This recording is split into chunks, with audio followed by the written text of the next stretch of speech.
Hello po, magandang gabi po sa ating lahat sa buong Pilipinas, Sablayan, Occidental Mindoro at sa buong Pilipinas. Magandang gabi po sa ating mga kasinyuran at sa lahat-lahat ng mga namumuno sa ating mga bayan, sa ating bansa. Magandang gabi po sa inyong lahat. Sa ngayon po ay isishare ko po sa inyo ang isa na naman na mga pangyayari po dito sa atin, sa mga katulad naming mga senyor, na sa palagay ninyo ay itong mga edad na ito na dapat sana ho ay nakikinabang na ng sinasabi ninyong pabuya ng gobyerno. Katulad po ngayong oras po at araw na ito ay may pumanaw na naman po na 2 senyor dito sa amin sa Sablayan. Ang isang lalaki po at isang babae. Pumanaw po sila ngayon.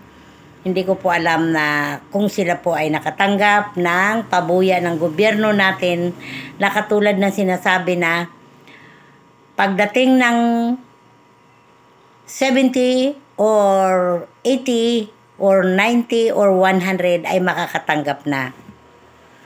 Sa bagay po ay yung iba naman po ay siguro pwede naman hindi tumanggap dahil sa sila nga ho ay may kaya sa buhay.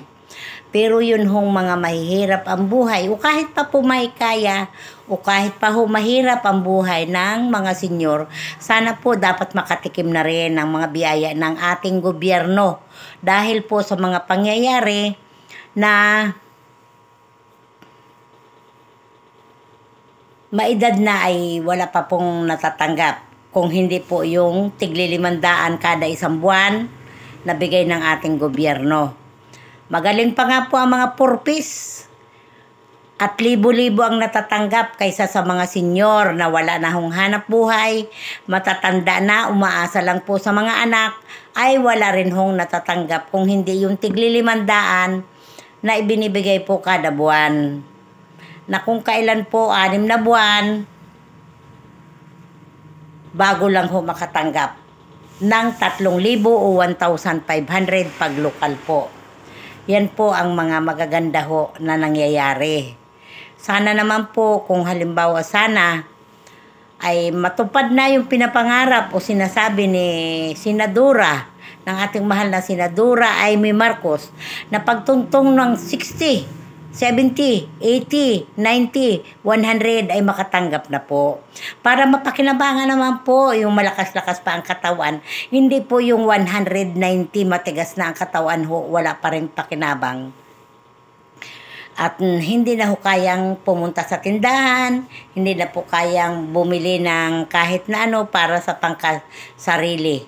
Kaya ho, sana naman kung mamarapatin po ng ating gobyerno at sabi nga po ni Ma'am Amy ay pasado na daw po sa kwan ng senadores ang ating tungkol sa senior na yan. Ay sana po mag-umpisa na ngayon 2020-2024 po ay umpisahan na po ninyo ang pamimigay sa mga senior na edad ng 70 pataas po. Sa ganun po matikman naman namin kahit papaano ho ang pira na biyaya ng ating gobyerno. Ay bakit nga po ang mga purpis, ang lalakas ho nila? Bakit ho binibigyan ng biyaya ng ating gobyerno? 20,000, 50,000, 10,000. Bakit pa ang mga senyor hanggang 3,000 lamang po? Isang taon pa, kalahating taon pala bago mabigyan.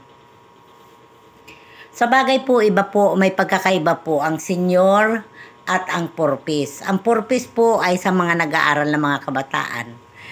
Pero ho, kung tutusin naman ho, ay ang mga matatanda ay nag-aantay din po ng biyaya ng gobyerno.